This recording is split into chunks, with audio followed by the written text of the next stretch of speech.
अभी ओलंपिक का खेल हुआ, आपको मालूम है ना? कितना शर्म हमें लग रहा है ना कि 1 अरब 40 करोड़ की आबादी और एक सोना नहीं जीत पाए। जिस देश की आबादी 10 लाख 15 लाख 20 लाख 40 लाख 50 लाख उन लोग गोल्ड मेडल लेके चला गया। तो चलिए ओलंपिक की मैं आपको कहानी सुनाता हूँ।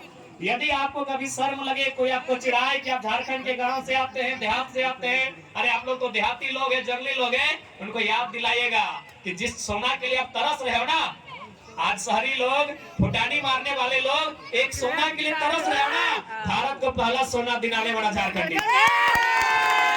मालूम है कौन नाम था? और वो कोई धनबाद और जमशेदपुर के नगर से नहीं था, वो खूंटी के ग्रामीण एक जंगली क्षेत्र से जयपाल सिंह मुंडा थे, भारत को पहला सोना दिलाने वाला। तो अगर तुमको कोई नीचा दिखाए, इसको सबक जरूर सिखाइएगा कि तुम बड़े बड़े लोग बड़े बड़े शहरों में रह के एक सोना नहीं दिला पाए हो। पूरे भारत को सोना देने का पहला काम किसी ने किया है, तो जयपाल सिंह मुंडा के नेतृत्व में 1928 में भारतीय टीम ने हॉकी के मैदान में फतह करके दिया। इसलिए बिल्कुल आप खेलें। अगर हम लोग आते हैं सत्ता में, खेल कूद करने वाले खिलाड़ियों को निराश नहीं होने देंगे। आपके खेल की सुविधाएं और खेल के लिए हम लोग विशेष कोटा भी रहेगा कि जो लोग खेल के जाएंगे उनको एक विशेष कोटा भी दिया जाएगा। और चूंकि समय ज्यादा नहीं लेंगे, चूंकि मेरा भी सेहत ठीक नहीं, डॉक्टर ने मैं बोलने के लिए मना किया है। हमारे लंग्स में थोड़ा सा अंदर से एक छोटा सा घाव टाइप का फील हुआ है, लेकिन फिर भी आज इंडिपेंडेंस डे है, स्वतंत्रता दिवस है हमारे देश का, तो इसकी हम लोग शुभकामनाएं देंगे। लेकिन यह भी कहेंगे कि भले आज हम स्वतंत्र हैं, भले हम आजाद भारत में रहते हैं, लेकिन ये आजादी ना भगत सिंह के सपनों का भारत है, ना ये महात्मा गांधी के सपनों का भारत है, ना ये एपीजे अब्दुल कलाम के सपनों का भारत है। ये चंद पूंजीपतियों के सपनों का भारत है। इसीलिए अगर हम लोग चाहते हैं कि भगत सिंह के सपनों का भारत बने, तो हर एक युवा को मेहनत करना होगा। हर एक युवाओं को आज इस देश की जो बीमारी है, सबसे बड़ी बीमारी है करप्शन, उसके खिलाफ लड़ना होगा। उसके लिए आपको ईमानदार होना होगा, उसके लिए आपको पढ़ लिख कर उन जगहों में काबिज होना होगा जहां से बेईमानी फैलती है। देश के एक प्रधानमंत्री हुआ करते थे, बड़ा सुंदर कहते थे, अटल बिहारी वाजपेयी, जिनकी अभी देश में सरकार है, जो अभी हम बिल्कुल कुछ पूंजीपतियों की गुलामी करते हैं, उसी पार्टी के प्रधानमंत्री थे। बड़ी सुंदर 2 लाइनें कहा करते थे कि कलकत्ता के फुटपाथों में नंगे बदन जो आंधियां सहते हैं, कलकत्ता के फुटपाथों में नंगे बदन जो आंधियां सहते हैं, उनसे जाकर पूछो कि वो 15 अगस्त के बारे में क्या कहते हैं। बेशक आज हम लोगों ने तिरंगे को लहराया, बाइक का जुलूस हमने निकाला, हम लोगों ने स्कूल में डांस जैसे कंपटीशन में भाग लिया, भाषण प्रतियोगिता में भाग लिया, लेकिन दिल पे हाथ रखने के बाद आपको भी मालूम चलेगा कि ये भारत हमें नहीं चाहिए। आज के दिन बड़े बड़े नेता अभी माइकों में आकर देश प्रेम का लेक्चर देते हैं। 15 अगस्त के दिन, 26 जनवरी के दिन वो देश प्रेम का लेक्चर देते हैं। तो देश प्रेम का मतलब थोड़ी है कि केवल पहाड़ों से प्रेम करे, यहाँ के नदियों से प्रेम करे। देश प्रेम जो 2 शब्दों से मिलकर बना है, देश और प्रेम, उसका मतलब है देश के मनुष्य से प्रेम होना चाहिए। आज सबसे ज्यादा झंडा कहाँ फहराया गया? ब्लॉक में। और वीडियो भाषा क्या वो बोला होगा कि देश के लोगों से प्रेम करना चाहिए, और वो चोरा वीडियो क्या करता है? 20,000 रुपए मोटरसाइकिल के लिए मांगता है कि नहीं मांगता है? आज झंडा कहाँ फहराया? थाना प्रभारी ने। और जब कोई एक आम व्यक्ति जाता है तो उसके साथ ऐसा सलूक किया जाता है जैसे वो आजाद भारत का नागरिक ही ना हो। आज सबसे ज्यादा झंडा फहराया है सांसदों ने, विधायकों ने, और इनकी प्रॉपर्टी कितनी है?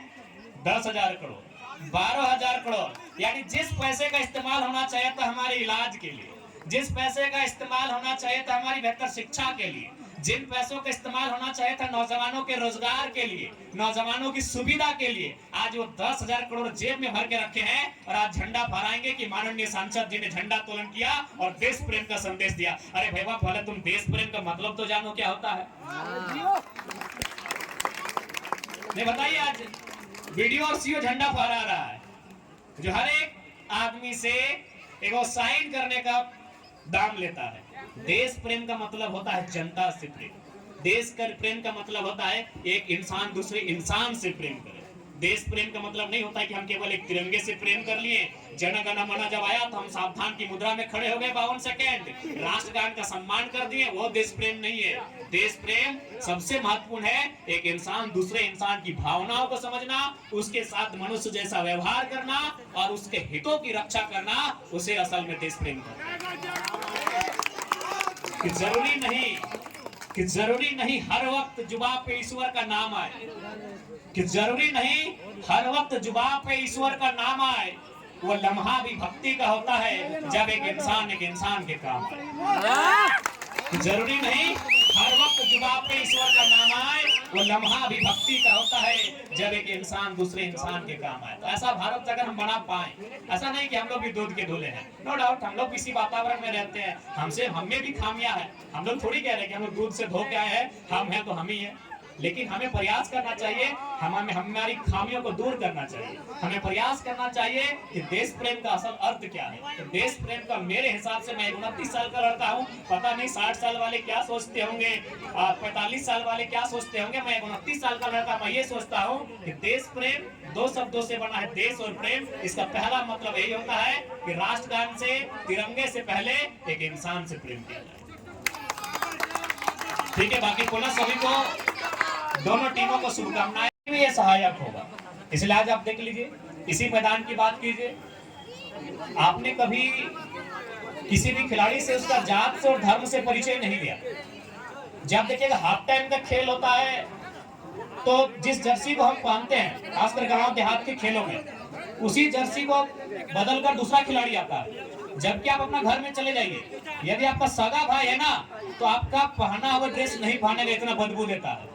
लेकिन जब आप फुटबॉल के मैदान में आते हैं तो उसी जर्सी को हाफ टाइम में या फिर जब खिलाड़ी का चेंज किया जाता है, उसी जर्सी को, भले वो पलट दे, कभी कभी होता है खिलाड़ी जब ज्यादा बदबू आता है जर्सी को पलट के मैदान में आ जाता है, लेकिन उसी जर्सी को पहन के आता है। इसलिए विवेकानंद ने कहा था, अगर आप साथ में खेलोगे, वहाँ जात पात का जो भेद है वो मिटेगा और आप एक दूसरे के करीब आएंगे। तो खेल हमेशा जीवन में होना चाहिए। और जैसा कि जहां तक झारखंड का विषय है, देखिए झारखंड आज अगर हमारी सरकार थोड़ी सी मेहनत करे तो नो डाउट बहुत अच्छे खिलाड़ी तराशे जाएंगे। और चूंकि हम लोग 2024 का विधानसभा चुनाव लड़ने वाले हैं, लोकसभा में हम लोग चुनाव लड़े थे, अच्छा वोट मिला था। हार जीत अलग विषय है, क्योंकि भारत देश के इतिहास में पहली बार है कि सब नए लड़का लोग पार्टी बना के चुनाव लड़े हैं। तो अगर हम लोग चुनाव में आते हैं, अगर सत्ता में आने का मौका मिलता है, तो हम लोग का मैनिफेस्टो में बकायदा रहेगा, युवाओं की नौकरी के अलावे खेल कूद हमारे मैनिफेस्टो में रहेगा। क्योंकि खेल कूद से अगर आप नाता तोड़ेंगे तो फिर आपको अपने उम्र कम करना पड़ता है। आज देखिएगा, वो आप तो कोलियरी के बगल में रहते हैं, देखिएगा जो अफसर लोग रिटायर हो गया है, सुबह सुबह जाता है मॉर्निंग वॉक में, 60, 65 साल, 70 साल, 75 साल उम्र है। जिस उम्र में अपना पोता को खिलाना चाहिए था, अपना घर परिवार देखना चाहिए था, वो ग्राउंड में जा रहा है दौड़ने के लिए। क्या मालूम है, जवानी में दौड़ा नहीं हुई। इसलिए खिलाड़ी को गरीबी छू सकती है, एक खिलाड़ी को गरीबी छू सकती है, बीमारी नहीं छू सकती है। अभी आपको तय करना है बीमार होना है कि नहीं होना है। अब जाके पूछिएगा, लोग जितना भी मैनेजर है वो इतना पढ़ने लिखने में बिजी था, भले नौकरी किया, जिंदगी का 60 साल पार कर लिया है, लेकिन जिंदा रहने के लिए डॉक्टर बोला है कि सुबह मॉर्निंग वॉक पे जाइएगा। 4 बजे सुबह उठ के जाता है।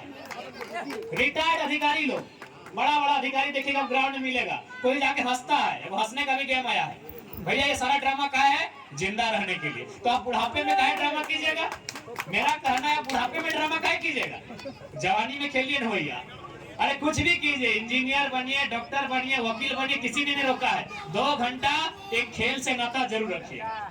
अगर आप जवानी में खेलोगे तो बुढ़ापा में जाके नाती पोता खिलाओगे। इसलिए जवानी में खेलो, नहीं तो बुढ़ापे में आपको नाती पोता खिलाने के समय में ग्राउंड में दौड़ना होगा।